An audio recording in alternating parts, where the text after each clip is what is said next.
La guerra de los dioses y los hombres. Es el tercer libro de las Crónicas de la Tierra.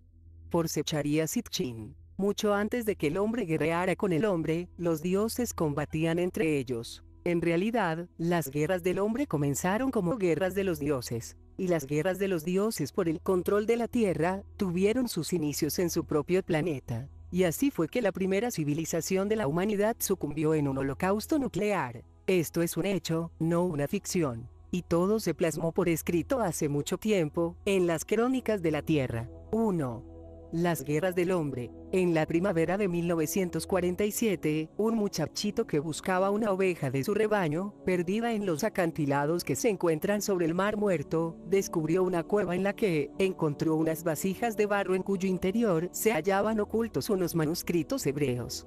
Aquellos manuscritos, y otros que se descubrieron en la zona en los años siguientes, denominados colectivamente como los manuscritos del Mar Muerto, habían permanecido ocultos durante casi 2000 años, cuidadosamente envueltos y escondidos durante los turbulentos años en que Judea tuvo que soportar el poderío del Imperio Romano. Formarían parte de la Biblioteca Oficial de Jerusalén, que se sacó de la ciudad antes de que ésta y su templo cayeran en el año 70 después de Cristo, o como supone la mayoría de los expertos, sería la Biblioteca de los Esenios, una secta de ermitaños con preocupaciones mesiánicas.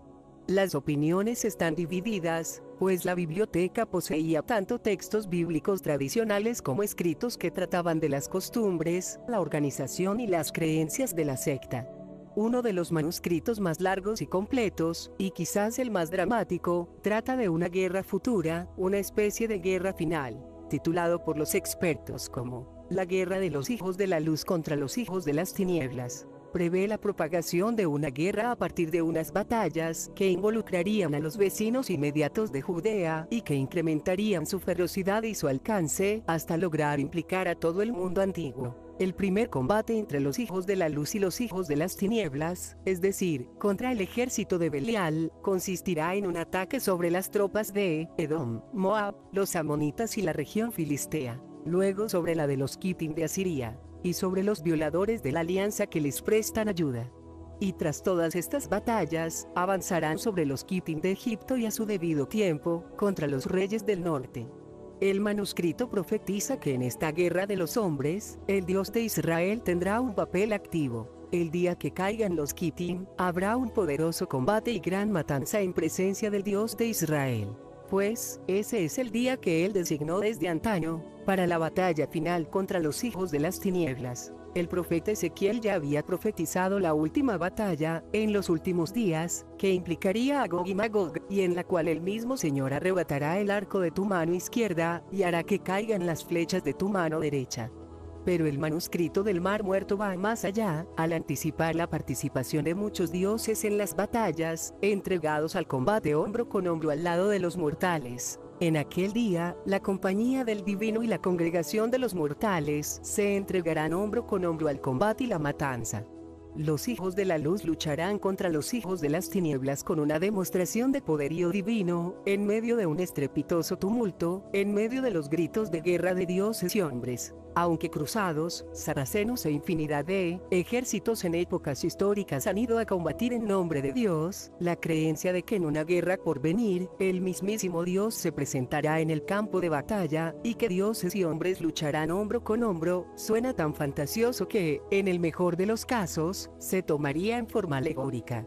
Sin embargo, no resulta una idea tan extraordinaria como podría parecer, pues en la antigüedad se creía de hecho que las guerras de los hombres no solo las decretaban los dioses, sino que también contaban con la participación activa de estos.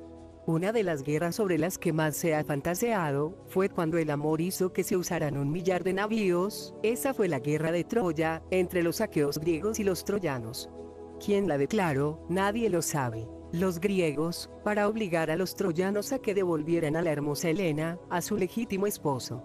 Sin embargo, en un épico relato griego, el Kypria, se daba a entender que esta guerra fue premeditada por el gran dios Zeus. Hubo un tiempo en que miles y miles de hombres sobrecargaban el amplio seno de la tierra.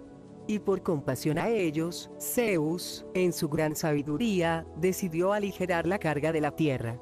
de modo que provocó la contienda de Ilión, Troya, con el fin de que a través de la muerte, provocar un vacío en la raza de los hombres. Homero, el historiador griego que hizo el relato de los acontecimientos de esta guerra, la Ilíada, culpaba a los dioses por su capricho al instigar el conflicto y por haberlo vuelto y revuelto hasta hacerle alcanzar tan grandes proporciones.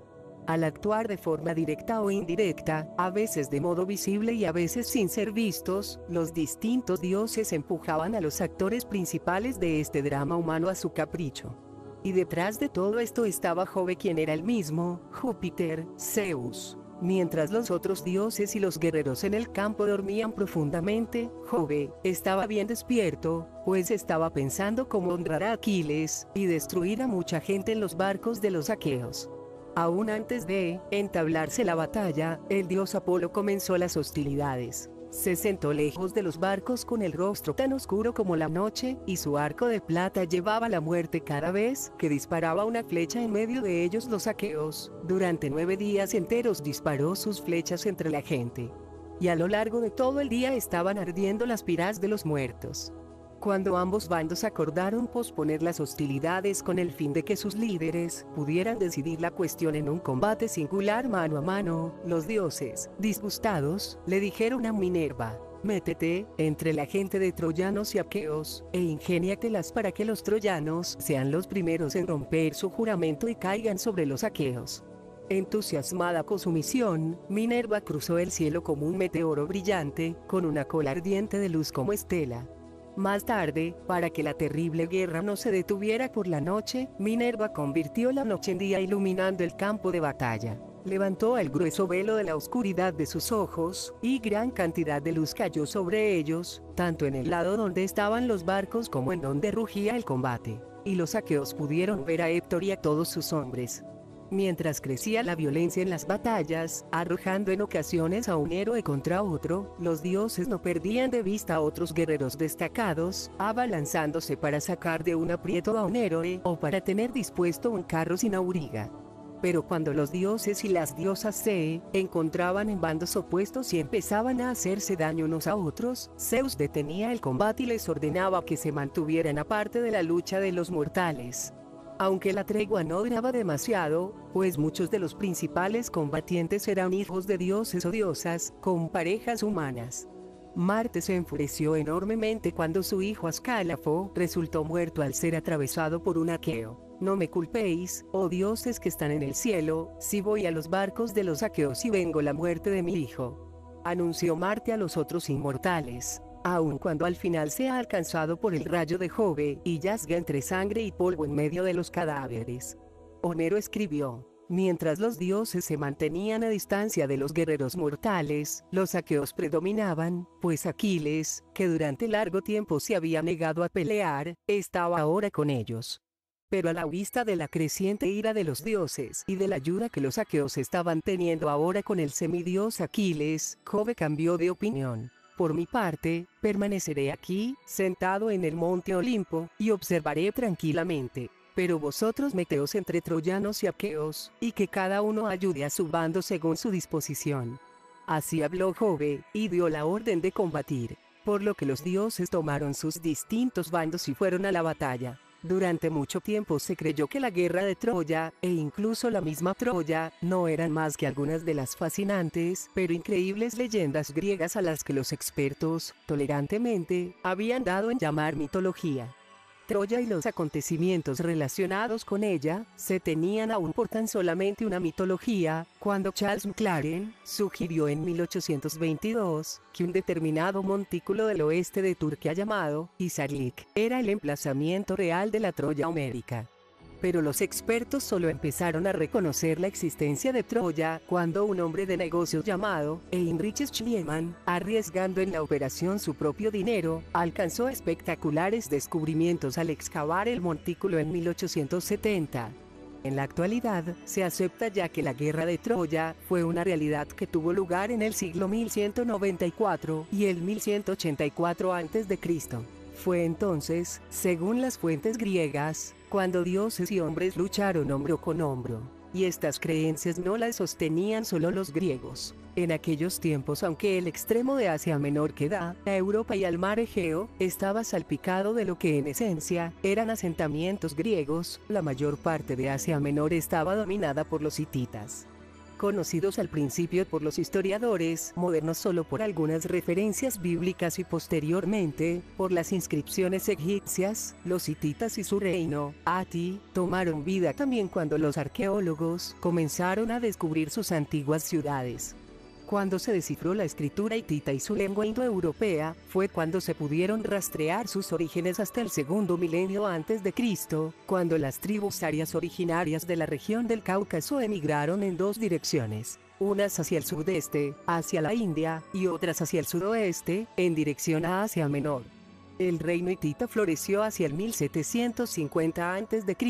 e inició su declive 500 años más tarde, cuando los hititas se vieron acosados por las incursiones que cruzaban el Egeo. Los hititas hablaban de estos invasores como del pueblo de Achiyawa, y muchos expertos creen que era el mismo pueblo al que Homero llamó Achioi, los aqueos, cuyo ataque sobre el extremo occidental de Asia Menor inmortalizó la Ilíada. Durante los siglos anteriores a la guerra de Troya, los hititas extendieron sus dominios hasta alcanzar proporciones imperiales, sosteniendo que lo habían hecho por mandato de su dios supremo, Tesub, el de las tormentas.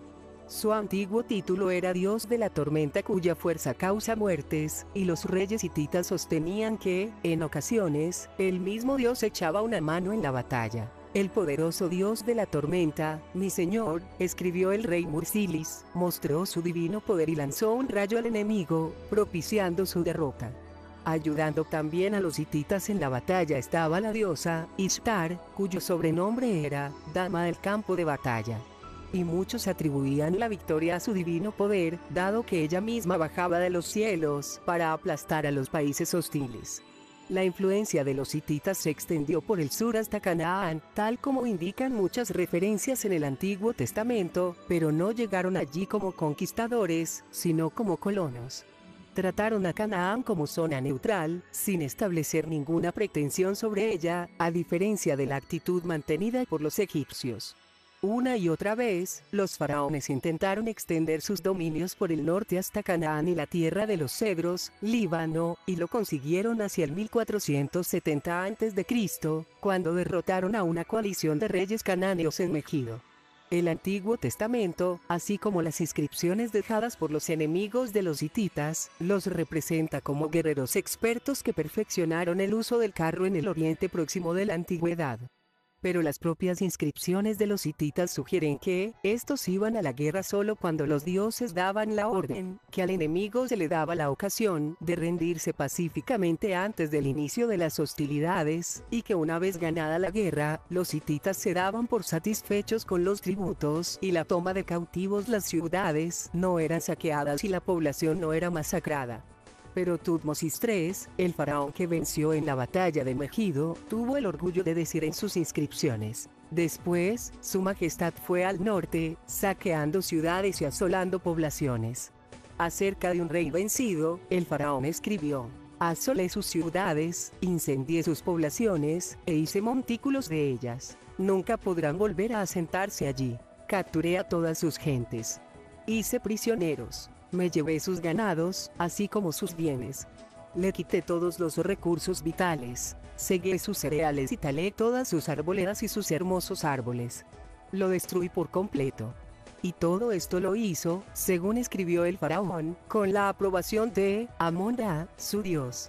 El carácter despiadado del arte militar egipcio y la deplorable destructividad que mostraban ante el enemigo vencido se reflejaron en sus jactanciosas inscripciones. El faraón Pepi I, por ejemplo, conmemoró su victoria sobre los moradores de las arenas asiáticos en un poema que alaba al ejército que acuchilló la tierra de los moradores de las arenas, cortó sus higueras y sus vides, prendió fuego a sus moradas, mató a sus gentes por decenas de miles. Las inscripciones conmemorativas iban acompañadas por vívidas representaciones de las escenas de la batalla. Adhiriéndose a tan gratuita costumbre, el faraón Pibanki, que envió tropas desde el Alto Egipto para sofocar al rebelde Bajo Egipto, se enfureció ante la sugerencia de sus generales de que se liberara a los adversarios que habían sobrevivido a la batalla. Jurando destrucción para siempre, el faraón anunció que iría a la ciudad capturada para convertir en ruinas todo lo que hubiese quedado. Por esto afirmó: me elogia mi padre Amón.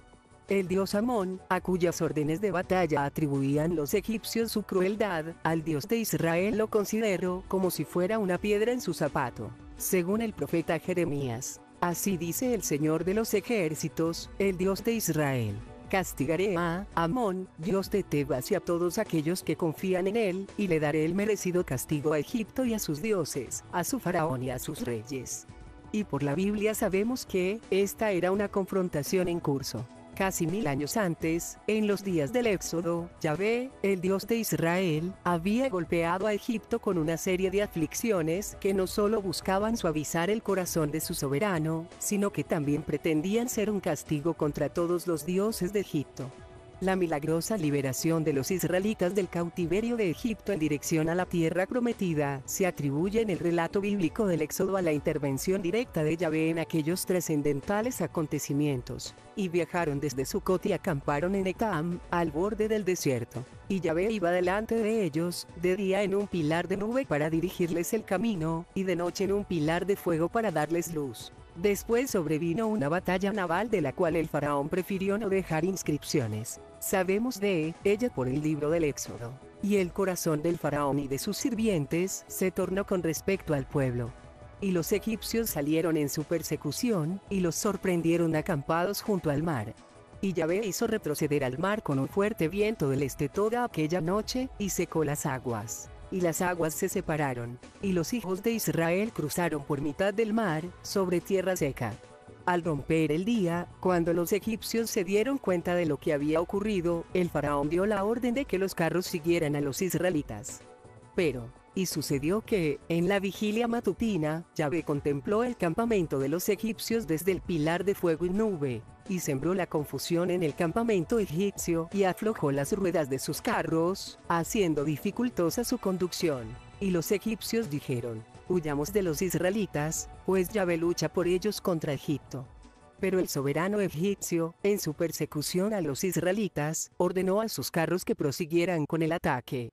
El resultado fue calamitoso para los egipcios, y las aguas volvieron, y cubrieron a carros y jinetes, y a todo el ejército del faraón que les seguía. No quedó ni uno de ellos. E Israel contempló el gran poder que Yahvé había mostrado sobre los egipcios. El lenguaje bíblico es casi idéntico al utilizado por un faraón posterior, Ramsés II, para describir la milagrosa aparición de Amón-Ra junto a él, en una batalla decisiva sostenida contra los hititas en el 1286 a.C. En la batalla, que tuvo lugar en la fortaleza de Kadesh, en el Líbano, se enfrentaron 4 divisiones del faraón Ramsés II, contra las fuerzas movilizadas por el rey hitita Mu'tayis desde todas las partes de su imperio. Concluyó con la retirada de los egipcios, cortando en seco la embestida de estos por el norte, hacia Siria y Mesopotamia. También agotó los recursos hititas, debilitándoles y dejándoles al descubierto. La victoria de los hititas pudo haber sido más decisiva, pues a punto estuvieron de capturar al mismo faraón. Solo se han encontrado partes de inscripciones hititas que tratan de esta batalla. Pero Ramsés, a su regreso a Egipto, vio conveniente describir con detalle su milagroso escape. En las inscripciones de las paredes del templo, que están acompañadas por detalladas ilustraciones, Ramsés cuenta que los ejércitos egipcios llegaron a Kadesh y acamparon al sur, preparándose para la batalla. Pero, sorprendentemente, los enemigos hititas no se lanzaron al combate. Entonces, Ramsés ordenó a 2 de sus divisiones que avanzaran hacia la fortaleza. Fue entonces cuando aparecieron de la nada los carros hititas, atacando por detrás a las divisiones que avanzaban, y provocando el caos en los campamentos de las otras 2 divisiones. Cuando, presas del pánico, las tropas egipcias se pusieron en retirada, Ramsés se dio cuenta de pronto de que su majestad estaba totalmente solo con su guardia personal. Y cuando el rey miró detrás de sí, vio que estaba bloqueado por 2500 carros, no de los suyos, sino de los hititas. Abandonado por sus oficiales, aurigas e infantería, Ramsés se volvió a su dios, recordándole que se encontraba en aquel aprieto por haber seguido sus órdenes. Y su majestad dijo: ¿Y ahora qué, padre mío Amón? ¿Acaso un padre va a olvidar a su hijo? ¿Acaso he hecho algo sin ti? Todo lo que hice o dejé de hacer, no fue de acuerdo con tus mandatos. Al recordar al dios egipcio que el enemigo adoraba a otros dioses, Ramsés siguió preguntando: ¿qué son estos asiáticos para ti, oh Amón? Estos desgraciados que no saben nada de ti, oh Dios. Y mientras Ramsés seguía implorando a su dios Amón para que le salvara, pues los poderes del dios eran mayores que los de millones de soldados de pie, de cientos de miles de generales, sucedió el milagro. El dios apareció en el campo de batalla. Amón me escuchó cuando le llamé. Extendió su mano sobre mí y me regocijé. Se puso detrás de mí y gritó: adelante. Adelante. Ramsés, amado de Amón, estoy contigo. Y, siguiendo el mandato de su dios, Ramsés rompió entre las tropas enemigas. Bajo la influencia del dios, los hititas se debilitaron inexplicablemente. Bajaban los brazos, eran incapaces de disparar sus flechas ni de levantar sus lanzas. Y se decían unos a otros: no es un mortal el que está entre nosotros, es un poderoso dios. Sus hazañas no son las hazañas de un hombre, un dios está entre sus miembros. Así, sin oposición, matando enemigos a diestra y siniestra, Ramsés se las compuso para escapar. Tras la muerte de Muatallis, Egipto y el reino hitita firmaron un tratado de paz, y el faraón reinante tomó a una princesa hitita para que fuera la esposa principal. Era necesaria la paz, porque tanto los hititas como los egipcios sufrían cada vez más los ataques de los pueblos del mar, invasores de Creta y de otras islas griegas. Estos se habían afianzado en las costas mediterráneas de Canaán hasta convertirse en los filisteos bíblicos, pero sus ataques sobre el mismo Egipto fueron rechazados por el faraón Ramsés III, que conmemoró las escenas de la batalla en las paredes del templo. Este atribuyó sus victorias a su estricta aprobación, a los planes del todo señorío, mi augusto y divino Padre, el Señor de los dioses. Era, a este dios, Amón-Ra, a quien había que atribuir las victorias, pues era Amón-Ra el que iba detrás de él, destruyéndolos. El sangriento sendero del hombre en sus guerras contra sus semejantes en nombre de los dioses, nos lleva ahora de vuelta a Mesopotamia, la tierra entre los ríos, el Éufrates y el Tigris, el bíblico país de Senaar. Allí aparecieron las primeras ciudades, tal como se cuenta en Génesis 11, con construcciones de ladrillo y torres que alcanzaban los cielos. Fue allí donde tuvieron sus comienzos los registros históricos, y fue allí donde comenzó la prehistoria, con los asentamientos de los dioses de antaño. Es un relato muy antiguo que pronto expondremos. Pero, mientras tanto, vamos a remontarnos unos 1000 años antes de los dramáticos tiempos de Ramsés II en Egipto. Por entonces, en la lejana Mesopotamia, un joven ambicioso tomaba el poder. Se le llamó Sharrukin, que significa el gobernante justo, pero nuestros libros de texto le llaman Sargón I. Construyó una nueva capital, a la que llamó Agade, y estableció el reino de Akkad. La lengua acadía, escrita en forma de cuña, cuneiforme, fue la lengua madre de todas las lenguas semitas, de las cuales todavía están en uso el hebreo y el árabe. 54 años, al estatus especial que le concedieran los grandes dioses, que le hicieron supervisor de Ishtar, sacerdote ungido de Anu, gran pastor justo de Enlil.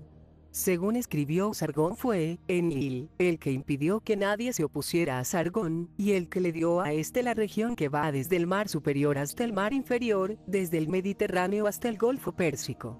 Por tanto, Sargón llevaba hasta las puertas de la casa de Enlil a los reyes cautivos, atados con cuerdas y con collares de perro, que les ponían alrededor del cuello. En una de sus campañas por los montes Agros, Sargón vivenció las mismas hazañas divinas que los combatientes de Troya habían presenciado. Cuando estaba entrando en el país de Warasi, intentando proseguir su avance en la oscuridad, Ishtar hizo que la luz brillara sobre él. Así pudo Sargón atravesar las tinieblas de la oscuridad mientras dirigía a sus tropas a través de los pasos montañosos del actual Uristán. La dinastía acadia que comenzara Sargón alcanzó su culminación bajo su nieto Naram-Sin, aquel al que ama el dios Sin. Según consta en sus monumentos, las conquistas de Naram-Sin se debieron a que su dios le había concedido un arma única, el arma del dios, y también a que los otros dioses le habían dado su consentimiento explícito, o incluso le habían invitado a entrar en sus regiones. La principal incursión de Naram-Sin fue en dirección noroeste, y entre sus conquistas estuvo la de la ciudad-estado de Ebla, cuyo archivo de tablillas de arcilla, recientemente descubierto, ha provocado un enorme interés científico. Aunque desde los tiempos de la separación de la humanidad ningún rey había llegado a destruir Arman, Ibla, el dios Nergal abrió el sendero para el poderoso Naram-Sin, y le dio a Arman, Ibla. También le dio como regalo desde Amanus, la montaña de los cedros, hasta el mar superior. Del mismo modo que Naram-Sin podía atribuir sus victoriosas campañas al hecho de haber tenido en cuenta las órdenes de sus dioses, su caída se atribuyó también al hecho de haber ido a la guerra contra el mundo de los dioses.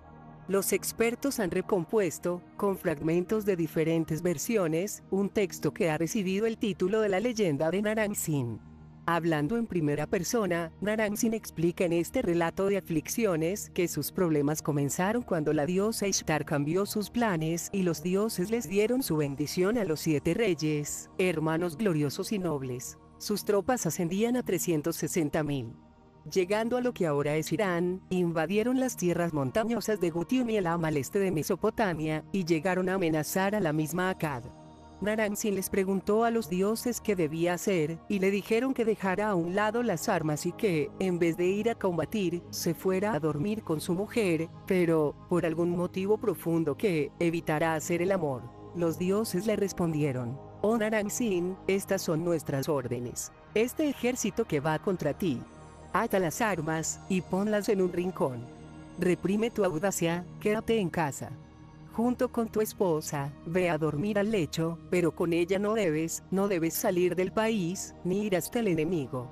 Pero Naram-Sin, diciendo que iba a confiar en sus propias armas, decidió atacar al enemigo a despecho del consejo de los dioses. Con la llegada del primer año, envié a 120.000 hombres, pero ninguno volvió vivo, confesó Naram-Sin en su inscripción. Gran cantidad de tropas fueron aniquiladas durante el segundo y el tercer año, y Akkad comenzó a sucumbir ante la muerte y el hambre. En el 4º aniversario de aquella guerra no autorizada, Naram-Sin apeló al gran dios Ea para que desautorizara a Ishtar y expusiera su caso ante el resto de los dioses. Estos le aconsejaron que desistiera en su lucha, y le prometieron que, en los días por venir, Enlil traerá la perdición sobre los hijos del mal, y Akkad tendrá un respiro. La prometida era de paz duró alrededor de 3 siglos, durante los cuales Sumer, la parte más antigua de Mesopotamia, reemergió como centro de la realeza. Y los centros urbanos más antiguos del mundo antiguo, Ur, Nippur, Lagash, y Sin, Larsa, florecieron de nuevo. Sumer fue, bajo los reyes de Ur, el centro de un imperio que abarcaba la totalidad del Oriente Próximo de la antigüedad. Pero a finales del tercer milenio antes de Cristo, el país se convirtió en el campo de batalla de lealtades encontradas y de ejércitos oponentes. Y, entonces, aquella gran civilización, la primera civilización conocida del hombre, sucumbió a una catástrofe de proporciones sin precedentes. Fue un acontecimiento fatídico que, así lo creemos, fue recogido en los relatos bíblicos. Fue un acontecimiento cuyo recuerdo pervivió por mucho tiempo, siendo conmemorado y llorado en numerosos poemas, que dan una descripción gráfica del caos y la desolación que cayeron sobre el centro de aquella antigua civilización. Fue, según afirman los textos mesopotámicos, una catástrofe que cayó sobre Sumer como resultado de una decisión de los grandes dioses reunidos en consejo. Llevó casi un siglo repoblar el sur de Mesopotamia, y otro siglo más hasta reponerse por completo de la aniquilación divina. Para entonces, el centro del poder mesopotámico se había desplazado hacia el norte, a Babilonia.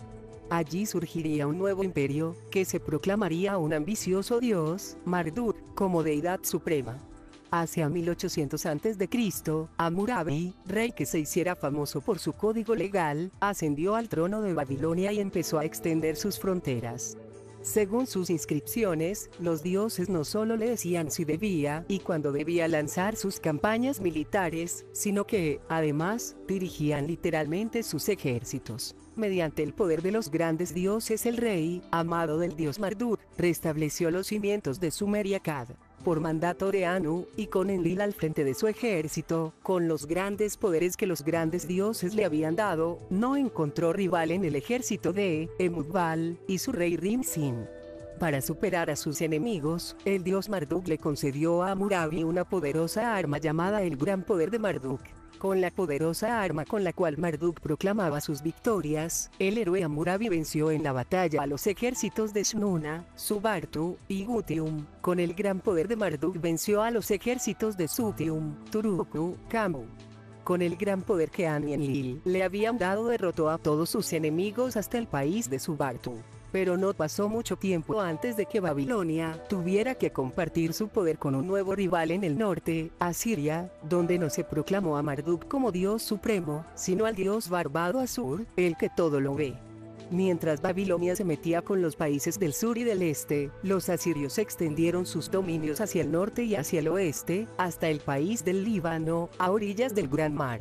Eran países que estaban en los dominios de los dioses Ninurta y Adad, y los reyes asirios tomaban buena cuenta de lanzar sus campañas por mandato explícito de estos grandes dioses. Así, Tiglat-Pileser I conmemoró sus guerras, en el siglo 1200 a.C., con las siguientes palabras: Tiglat-Pileser, el rey legítimo, rey del mundo, rey de Asiria, rey de las 4 regiones de la tierra. El valeroso héroe, guiado por los mandatos dignos de confianza de Asur y Ninurta, los grandes dioses, sus señores, venciendo así a sus enemigos, por orden de mi señor Asur, conquisté por mi mano desde más allá del bajo río Sab, hasta el mar superior, que está en el oeste. 3 veces marché contra los países Nairi, hice que 30 reyes de los países Nairi se postraran a mis pies. Tomé rehenes de ellos, y recibí como tributo suyo, caballos dóciles al yugo, por mandato de Anu y Adad, los grandes dioses, mis señores. Fui a las montañas del Líbano, y corté vigas de cedro para los templos de Anu y Adad. Al asumir el título de rey del mundo, rey de las 4 regiones de la tierra, los reyes asirios desafiaban directamente a Babilonia, pues esta dominaba la antigua región de Sumer y de Akkad. Para legitimar su afirmación, los reyes asirios tenían que tomar el control de aquellas antiguas ciudades donde los grandes dioses tuvieron sus hogares en los días de antaño. Pero el camino hasta esas ciudades estaba bloqueado por Babilonia. La hazaña la logró Salmanasar III en el siglo 900 a.C., que dijo en sus inscripciones: marché contra Akkad para vengar e infligir la derrota, entré en Kuta, Babilonia y Borsipa. Ofrecí sacrificios a los dioses de las ciudades sagradas de Akkad. Continué río abajo hasta Caldea, y recibí tributo de todos los reyes de Caldea. En aquel tiempo, Asur, el gran señor, me dio el cetro, el báculo, todo lo que hacía falta para gobernar al pueblo. Yo solo actuaba bajo los mandatos dignos de crédito que me daba Asur, el gran señor, mi señor que me ama. En el relato de sus distintas campañas, Salmanasar afirmaba que alcanzó sus victorias gracias a las armas que le proporcionaban los dioses. Combatí con la fuerza poderosa que Asur, mi señor, me había dado, y con las potentes armas que Nergal, mi guía, me había regalado. Se dice que el arma de Asur tenía un fulgor aterrador. En una guerra con Adimi, el enemigo huyó al ver el aterrador fulgor de Asur. Esto les sobrecogió. Tras varios intentos, Babilonia fue saqueada al fin por el rey asirio Sennacherib en el 689 a.C. Pero esto solo pudo ocurrir porque su propio dios, Marduk, se enfureció con su rey y con su pueblo, decretando que 70 años será la medida de su desolación, exactamente lo mismo que decretara posteriormente el dios de Israel para Jerusalén. Al someter la totalidad de Mesopotamia, Sennacherib pudo asumir al fin el ansiado título de rey de Sumer y Akkad. En sus inscripciones, Sennacherib relató también sus campañas militares a lo largo de la costa del Mediterráneo, que le llevaron a combatir con los egipcios a las puertas de la península del Sinaí. La lista de ciudades conquistadas parece un capítulo del Antiguo Testamento: Sidón, Tiro, Biblos, Aco, Ashdod, Ascalón, ciudades fortificadas que Sennacherib aplastó con la ayuda del sobrecogedor fulgor, el arma de Asur, mi señor. Los relieves que ilustran sus campañas, como el que representa el asedio de Laquish, muestran a los atacantes utilizando proyectiles con forma de cohete contra sus enemigos. En las ciudades conquistadas, Sennacherib mató a sus delegados y atricios, y colgué sus cuerpos en postes que dispuse alrededor de la ciudad. A los ciudadanos normales los consideré prisioneros de guerra. En cierto objeto, conocido como el prisma de Sennacherib, se ha conservado una inscripción histórica en la cual éste hace mención del sometimiento de Judá y de su ataque a Jerusalén. La disputa que Sennacherib tuvo con su rey, Ezequías, fue debida al hecho de que éste tenía prisionero Padi, rey de la ciudad filistea de Ecrón, el cual era leal por su solemne juramento al dios Asur. Sennacherib escribió: al igual que hice con Ezequías de Judá, que no se sometió a mi yugo, puse sitio a 46 de sus ciudades fortificadas y fuertes amurallados, así como a incontables poblaciones de los alrededores. Al mismo Ezequías hice prisionero en Jerusalén, su residencia real. Como a un pájaro en una jaula lo rodeé de terraplenes. Las ciudades que había saqueado las separé de su país y se las entregué a Mitini, rey de Ashdod, Padi, rey de Ecrón, y Silibel, rey de Gaza, reduciendo así su reino. El sitio de Jerusalén ofrece varios detalles significativos. No hubo un motivo directo, sino indirecto que estuviera retenido allí contra su voluntad el leal rey de Ecrón. El sobrecogedor fulgor, el arma de Asur que empleó para aplastar las ciudades fortificadas de Fenicia y Filistea, no se utilizó contra Jerusalén. Y el habitual final de las inscripciones, luché con ellos y les infligí la derrota, no aparece en el caso de Jerusalén. Sennacherib se limitó a reducir el tamaño de Judea, entregando las regiones periféricas a los reyes vecinos. Además, la habitual afirmación de que un país o una ciudad fueron atacados siguiendo las órdenes dignas de crédito del dios Asur, también están ausentes en el caso de Jerusalén. Y uno se pregunta si esto querrá decir que el ataque a la ciudad fue un ataque no autorizado, un capricho de Sennacherib, que no un deseo de su dios. Esta intrigante posibilidad se convierte en una convincente probabilidad cuando leemos la otra parte de la historia, la que nos llega a través del Antiguo Testamento. Mientras Sennacherib pasaba por alto su fracaso en conquistar Jerusalén, el relato que aparece en el segundo libro de Reyes, capítulos 18 y 19, nos ofrece la historia al completo. Por la crónica bíblica nos enteramos de que, en el 14º año del rey Ezequías, Sennacherib, rey de Asiria, cayó sobre todas las ciudades amuralladas de Judá y las conquistó. Entonces, envió a 2 de sus generales con un gran ejército hacia Jerusalén, la capital. Pero, en vez de asaltar la ciudad, el general asirio Rabshakeh entabló un intercambio verbal con los dirigentes de la ciudad, una conversación que insistió en mantener en hebreo, para que toda la población pudiera entenderles qué es lo que tenía que decir y que la gente tuviera que saber. El texto bíblico lo deja claro. Las conversaciones tenían que ver con la cuestión de si la invasión asiria de Judea estaba autorizada por el Señor Yahvé o no. Y Rabshakeh les dijo: decidle a Ezequías, así dice el gran rey, el rey de Asiria, ¿qué confianza es esa en la que te fías? Si me decís, nosotros confiamos en Yahvé, nuestro Dios, entonces, ¿es que he venido contra este lugar para destruirlo sin Yahvé? Yahvé me dijo: sube contra esa tierra y destrúyela. Cuanto más rogaban los ministros del rey Ezequías, de pie ante las murallas de la ciudad, que Rabshakeh dejara de decir esas falsedades en hebreo, y que las expresara en arameo, que por entonces era el idioma de la diplomacia, más se acercaba Rabshakeh a las murallas, para gritar sus palabras en hebreo, con el fin de que todos pudieran oírlo. No tardó en emplear un lenguaje más duro con los emisarios de Ezequías, para acabar degradando al mismo rey. Y al final, exaltado por su propia oratoria, Rabshakeh abandonó el reclamo de tener el permiso de Yahvé para atacar Jerusalén y se puso a subestimar al mismísimo Dios. Cuando a Ezequías se le relató la blasfemia, desgarró sus vestidos y se cubrió de sayal, y se fue a la casa de Yahvé, y envió recado al profeta Isaías, diciendo: este es un día de angustia, reprobación y blasfemia, que Yahvé, tu Señor, escuche todo lo que ha dicho Rabshakeh, al cual su Señor, el rey de Asiria, ha enviado para menospreciar al Dios vivo. Y el Señor Yahvé respondió a través del profeta Isaías: en lo relativo al rey de Asiria, por donde vino, volverá, y en esta ciudad no entrará, pues yo la defenderé para salvarla. Y sucedió aquella noche, que el ángel de Yahvé salió e hirió en el campamento de los asirios a 185.000 hombres, y aquí, que al amanecer no había más que cadáveres. Y así, Sennacherib, el rey de Asiria, partió, y regresando se quedó en Nínive. Según el Antiguo Testamento, después de que Sennacherib volviera a Nínive, sucedió que, mientras estaba postrado en el templo de su dios Nisroch, Adramelech y Sarecer, sus hijos, lo mataron a espada, y escaparon al país de Ararat, y Asaradón, su hijo, reinó en su lugar. Las crónicas asirias confirman el acerto bíblico.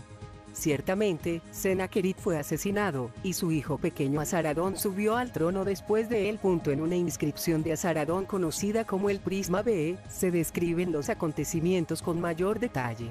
Por mandato de los grandes dioses, Sennacherib había proclamado públicamente a su hijo pequeño como sucesor. Él convocó al pueblo de Asiria, jóvenes y viejos, e hizo que mis hermanos, los descendientes varones de mi padre, prestaran juramento solemne en presencia de los dioses de Asiria, con el fin de asegurar mi sucesión. Más tarde, los hermanos romperían su juramento al matar a Sennacherib, e intentar matar a Asaradón, pero los dioses lo alejaron de ellos, y me llevaron a un lugar oculto, preservándome para la realeza. Después de un periodo de confusión, Asaradón recibió un mandato digno de crédito de los dioses. Ve, no te demores. Marcharemos contigo. La deidad que fue delegada para acompañar a Asaradón fue Ishtar. Cuando las fuerzas de sus hermanos salieron de Nínive para repeler su ataque a la capital, Ishtar, la dama de la batalla, que deseaba que fuera su sumo sacerdote, permaneció a mi lado. Ella rompió los arcos de ellos, y dispersó su orden de batalla. Una vez desorganizadas las tropas de Nínive, Ishtar se dirigió a ellos en nombre de Asaradón. Ante su célebre orden, se pasaron en masa a mi banda y se reagruparon detrás de mí, escribió Asaradón, y me reconocieron como su rey. Tanto Asaradón como su hijo y sucesor Asurbanipal intentaron invadir Egipto, y ambos emplearon armas de fulgor en las batallas. El aterrador fulgor de Asur, escribió Asurbanipal, cegó al faraón de manera que se volvió loco. Otras inscripciones de Asurbanipal sugieren que su arma, que emitía un intenso y cegador resplandor, la llevaban los dioses como parte de su tocado. En una ocasión, un enemigo quedó ciego por el resplandor de la cabeza del dios. En otra, Ishtar, que mora en Arbela, vestida con fuego divino y luciendo el tocado radiante, hizo llover llamas sobre Arabia. También existen referencias en el Antiguo Testamento a esta arma del fulgor que podía cegar. Cuando los ángeles, literalmente, emisarios del Señor, llegaron a Sodoma antes de su destrucción, la gente intentó echar abajo la puerta de la casa en la que se hospedaban. Y los ángeles cegaron a los que estaban en la entrada de la casa, y no podían encontrar la puerta. Cuando Asiria alcanzó la supremacía, habiendo extendido sus dominios incluso hasta el Bajo Egipto, sus reyes, en palabras del Señor al profeta Isaías, olvidaron que no eran más que un instrumento del Señor. Oh Asiria, el azote de mi ira. Mi cólera es la vara en sus manos. Contra las naciones impías los envío, y les hago cargar sobre todo aquel pueblo que me enoja. Pero los reyes asirios iban más allá del mero castigo. Más bien está en su corazón aniquilar y borrar las pocas naciones. Y esto iba más allá de lo que pretendía Dios. Por tanto, el Señor Yahvé anunció: pediré cuentas al rey de Asiria, pediré cuentas de los frutos de la creciente soberbia de su corazón. Las profecías bíblicas que predecían la caída de Asiria se hicieron realidad cuando los rebeldes babilonios del sur reunieron a los invasores del norte y del este para hacer caer Asur, la capital religiosa, en el 614 a.C., y Nínive, la capital real, que fue conquistada y saqueada 2 años más tarde. Y así la gran Asiria desapareció. Los reyes vasallos de Egipto y Babilonia tomaron la desintegración del imperio asirio como una oportunidad para intentar restaurar sus propias hegemonías. Los países que había entre ellos se convirtieron, una vez más, en el ansiado premio, y los egipcios, bajo el faraón Neco, fueron más rápidos en la invasión de estos territorios. En Babilonia, Nabucodonosor II, tal como se informa en sus inscripciones, recibió la orden del dios Marduk para que marchara con su ejército hacia el oeste. La expedición se hizo posible gracias a que otro dios, el que tenía la soberanía original de la región, ya no deseaba el país de los cedros, y ahora un enemigo extranjero lo dominaba y lo empobrecían. En Jerusalén, los mandatos del Señor Yahvé a través de su profeta Jeremías estaban del lado de Babilonia, pues el Señor Yahvé, que llamaba a Nabucodonosor mi siervo, había decidido hacer del rey babilónico el instrumento de su ira contra los dioses de Egipto. Así dice Yahvé, Señor de los ejércitos, el Dios de Israel. He aquí que yo mando en busca de Nabucodonosor, mi siervo, y él herirá la tierra de Egipto, y dará muerte a quien sea para la muerte, y cautiverio a quien sea para el cautiverio, y espada a quien sea para la espada. Y prenderé fuego en la casa de los dioses de Egipto, y él los incendiará, y romperá los obeliscos de Heliópolis, la que está en la tierra de Egipto. Y las casas de los dioses de Egipto abrazará con fuego.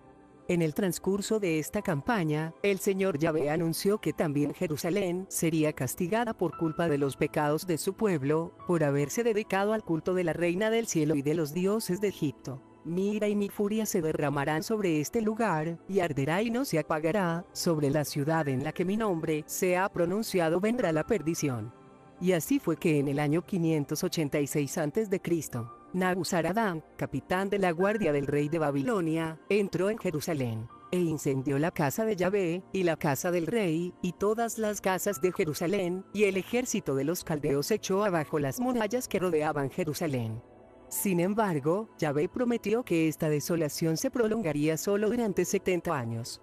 El rey que tuvo que cumplir esta promesa y permitir la reconstrucción del templo de Jerusalén fue Ciro. Se cree que sus antepasados, que hablaban una lengua indoeuropea, habían emigrado hacia el sur desde la región del mar Caspio hasta la provincia de Ansán, en la costa oriental del Golfo Pérsico. Allí, Akamanish, que significa hombre sabio, el líder de los emigrantes, inició una dinastía a la que hemos dado en llamar dinastía de los Aqueménidas. Sus descendientes, Ciro, Darío, Jerjes, hicieron historia como soberanos de lo que fue el imperio persa. Cuando Ciro ascendió al trono de Ansán en el 549 a.C., su país era una distante provincia de Elam y Media. En Babilonia, por entonces centro del poder, el trono estaba ocupado por Nabunait, que se convirtió en rey en circunstancias poco normales, no por la habitual elección del dios Marduk, sino como resultado de un peculiar pacto entre una suma sacerdotisa, la madre de Nabunait, y el dios Sin.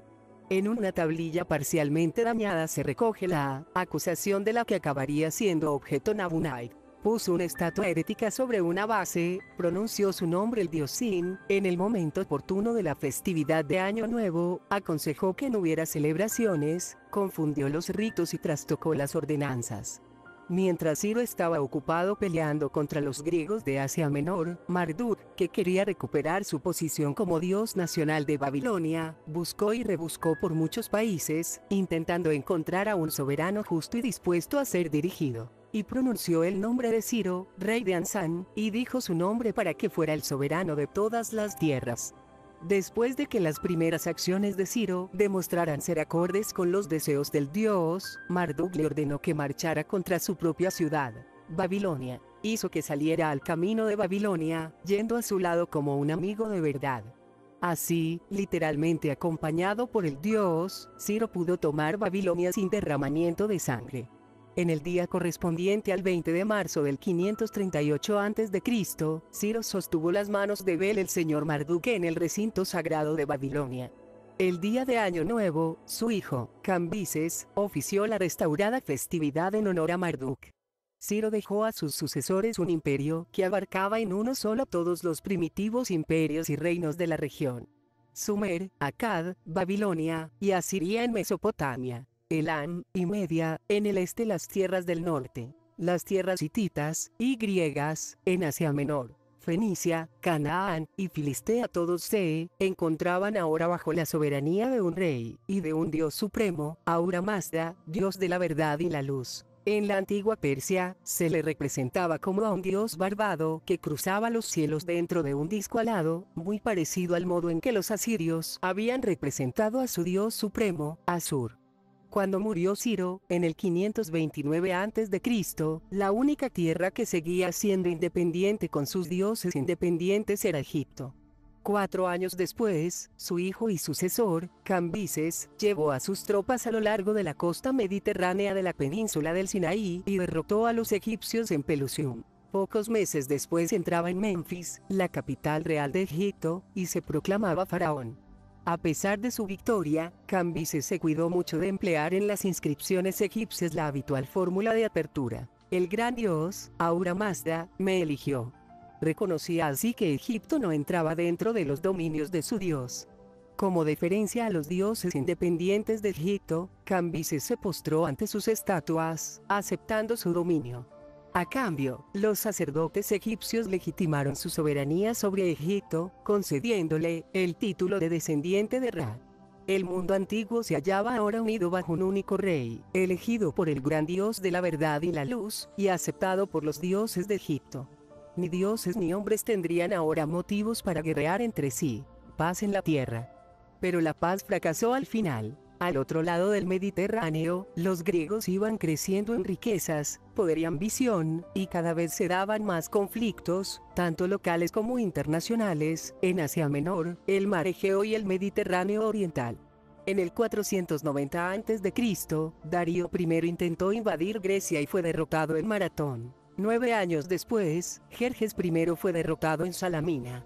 Siglo y medio más tarde, Alejandro de Macedonia cruzaba desde Europa para lanzar una campaña de conquista que vería correr la sangre de hombres de todas las tierras de la antigüedad hasta la India. ¿Acaso llevaba a cabo un mandato digno de crédito de los dioses? Nada de eso.